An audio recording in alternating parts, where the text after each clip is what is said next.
আলাইকুম ভিউয়ার, স্বাগতম জানাচ্ছি রায় অ্যান্ড রাধোয়া চ্যানেল থেকে। তো আজকে আপনাদেরকে দেখাবো খুব সহজেই কিভাবে আপনারা রামেন তৈরি করে খেতে পারেন আর কিছু বন্ধুর কমেন্টের অ্যান্সার করব।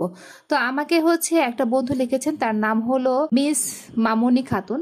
যে সিরামটা যে দেখিয়েছিলাম সেই সিরামটা ট্রাই করে তার খুব ভালো কাজ করেছে। আমি সিরামটা ট্রাই করেছি, খুব ভালো। তো আপনারা যারা যারা এখনো ট্রাই করেননি তারা অবশ্যই সিরামটা ট্রাই করবেন। রামেনের প্যাকেটের মধ্যে 2টা প্যাকেট থাকবে।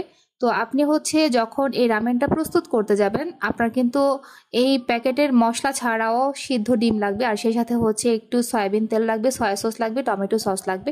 তো আমি একে একে আপনাদেরকে দেখিয়ে দিচ্ছি যে কিভাবে আপনারা খুব সহজেই রামেন তৈরি করতে পারেন। তো আরেকটি বন্ধু, তার নাম হলো জিয়াউর রহমান জিয়া, তিনি লিখেছে যে রাধোয়ার চুল অনেক ঠিক হয়েছে, কিভাবে হয়েছে ঠিক একটু শেয়ার করবেন প্লিজ। তো আমি কমেন্টের অ্যান্সারটা করছি আপনাকে। তো প্রথমে আমরা এই তেলটাকে একটু গরম করে নিব। আমি রামেনটা তাড়াতাড়ি প্রস্তুত করার জন্য ওভেনে 1.5 মিনিটের মতো গরম করে নিয়েছিলাম। আপনারা চাইলে সেটা চুলায়ও গরম করে নিতে পারেন।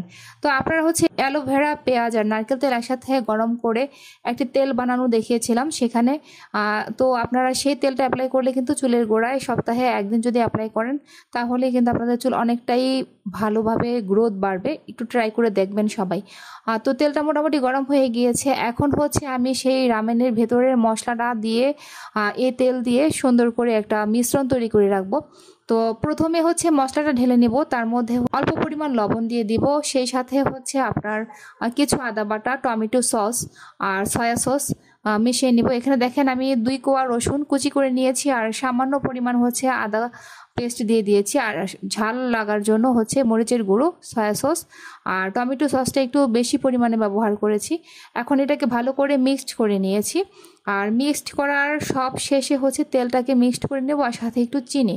আপনারা কিন্তু চুলকে ঘন করার জন্য প্রপারলি যদি তেল, শ্যাম্পু আর কন্ডিশনার ব্যবহার করেন, সেই সাথে পেঁয়াজের রস আর আমি যে টুকিটাকি আপনাদেরকে হেয়ার সিরাম এগুলো দেখিয়েছিলাম ভিডিওতে, সেগুলো আপনারা একটু অ্যাপ্লাই করলে দেখবেন যে আপনাদের চুল অবশ্যই পরিবর্তন হবে, আর খাওয়া দাওয়াটা মেনটেন করবেন। তো এই মিশ্রণটা তৈরি করে রেখে দেব। তারপর আমি চুলায় পানি দিয়ে সেই রামেনের নুডলসটাকে ফুটিয়ে নেব। আর আপনারা একটু যত্ন নেন চুলের, তাহলে দেখবেন যে আপনাদের চুল সুন্দর হয়ে উঠবে। এখানে 500 মিলি পানি আমি ভালো করে ফুটিয়ে নেব, তারপর সেখানে রামেনটা ঢেলে দেব। তো আপনারা আমার সবগুলো ভিডিও যারা দেখেছেন চুলের ব্যাপারে, তারা যারা যারা মোটামুটি ফলো করেছেন, ভিডিওগুলো টিপস মেনটেন করেছেন, তারা অনেকেই আমাকে কমেন্ট করেছেন যে আপনাদের ভালো কাজ করেছে চুলে। তো যারা এখনও অ্যাপ্লাই করেননি তারা অবশ্যই অ্যাপ্লাই করেন, আশা করি যে ভালো ফলাফল পেয়ে যাবেন। তো এখানে নুডলসটাকে সিদ্ধ করে নিয়েছি, আর আরেকটা যে মশলা ছিল সাথে সেটাকে পানিতে মিক্সড করে নেব। তারপর এটাকে 5 থেকে 7 মিনিট ফুটিয়ে নামিয়ে নেব, এর বেশি সময় রাখার প্রয়োজন নেই। তারপর সেটাকে নামিয়ে আপনারা আপনাদের মতো ডেকোরেশন করে নিতে পারেন। আমি এখানে জাস্ট কিছু পুদিনা পাতা আর ডিম সিদ্ধ দিয়ে ডেকোরেশন করে নেব, এর চেয়ে বেশি কিছু আমি এখানে ব্যবহার করব না। আরেকটি গোপন তথ্য রয়েছে রামেনের, তা হলো আপনারা কিন্তু অনেকেই রামেন তৈরি করে অনেকক্ষণ পরে খেতে যান। তো যারা একটু পরে খাবেন সেই মনোবাসনা নিয়ে থাকেন, তো তারা রামেনের পানিটাকে তখনই মিক্সড করবেন না, কারণ যখন আপনি মিক্সড করে নেবেন নুডলস কিন্তু সম্পূর্ণ পানিটুকু খেয়ে নেয়, আর রামেনটা একটু ঝোলঝোল না হলে ভালো লাগে না।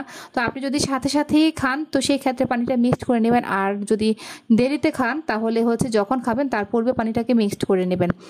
তো বন্ধুরা, আপনারা রায় রাধোয়ার ভিডিওগুলো একটু কষ্ট করে শেয়ার করে দেবেন আর বেশি বেশি লাইক করে দেবেন। রায় রাধোয়া চ্যানেলের পাশেই থাকবেন। দেখা গেল যে দৈনন্দিন জীবনের খাদ্য থেকে শুরু করে ত্বকের যত্ন, চুলের যত্ন, সকল ধরনের তথ্য আপনারা পেয়ে যাবেন রায় অ্যান্ড রাধোয়া চ্যানেলে। তো আজ এ পর্যন্তই। দেখুন, অল্প খরচে সুন্দর করে একটি রামেন তৈরি করে ফেললাম। আবার দেখা হবে আপনাদের সাথে নতুন কোনো টিপস নিয়ে অথবা নতুন কোনো ব্লগ নিয়ে।